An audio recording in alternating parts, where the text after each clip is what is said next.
സ്വർണ്ണപ്പണയ തട്ടിപ്പ് കേസിൽ യുവമോർച്ച നേതാവ് രാഹുൽ രാധാകൃഷ്ണനെതിരെ അറസ്റ്റിലായ യുവതിയുടെ മൊഴി. തട്ടിപ്പ് ആസൂത്രണം ചെയ്തത് രാഹുൽ എന്ന് അറസ്റ്റിലായ ശ്രീലകം ഫിനാൻസ് മാനേജർ ടിനു തമ്പാൻ മൊഴി നൽകി. പ്രതികളായ രാഹുൽ രാധാകൃഷ്ണൻ, സ്ഥാപനയുടമ രാധാകൃഷ്ണ പിള്ള എന്നിവർ നിലവിൽ ഒളിവിലാണ്. അമൽ സുരേന്ദ്രനാണ് വിവരങ്ങളുമായി ചേരുന്നത്. അമൽ, ഇപ്പോൾ പിടിയിലായവരുടെ പറഞ്ഞ കാര്യങ്ങളാണ് നമുക്ക് ലഭ്യമായിട്ടുള്ളത്. ഇതിന്റെ അടിസ്ഥാനത്തിൽ എന്താണ് മനസ്സിലാക്കുന്നത്? ശ്യാമിലി, കഴിഞ്ഞ ദിവസം നമുക്കറിയാവുന്നതാണ് ഈ കായംകുളം ഭാഗത്തടക്കം ഇത്തരത്തിലുള്ള ഒരു പണയം തട്ടിപ്പ്, സ്വർണ്ണപ്പണയം തട്ടിപ്പ് ഉണ്ടാകുന്ന ശ്രീലങ്കം ഫിനാൻസിന്റെ ഭാഗത്തു നിന്ന് ഉണ്ടാകുന്ന ഒരു സാഹചര്യം. നിരവധി നിക്ഷേപകരാണ് ഇതുമൂലം ബുദ്ധിമുട്ട് അനുഭവിച്ചിരുന്നത്. ഏതായാലും ഈ ഒരു കേസിൽ ഇപ്പോൾ രണ്ട് പ്രതികളും ഒളിവിലാണ്. രാഹുൽ രാധാകൃഷ്ണനും അതോടൊപ്പം തന്നെ രാധാകൃഷ്ണ പിള്ളയും.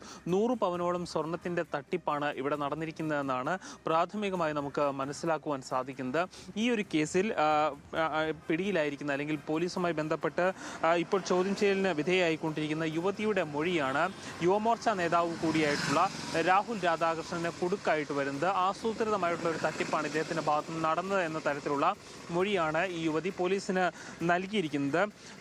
കുറത്തിക്കാട് പോലീസാണ് നിലവിൽ ഈ കേസ് അന്വേഷിച്ചുകൊണ്ട് ഇരിക്കുന്നത്. ഈ കേസുമായി ബന്ധപ്പെട്ട് നിരവധിയായ ആളുകൾ ഇപ്പോഴും ചോദ്യം ചെയ്തുകൊണ്ടിരിക്കുകയാണ്.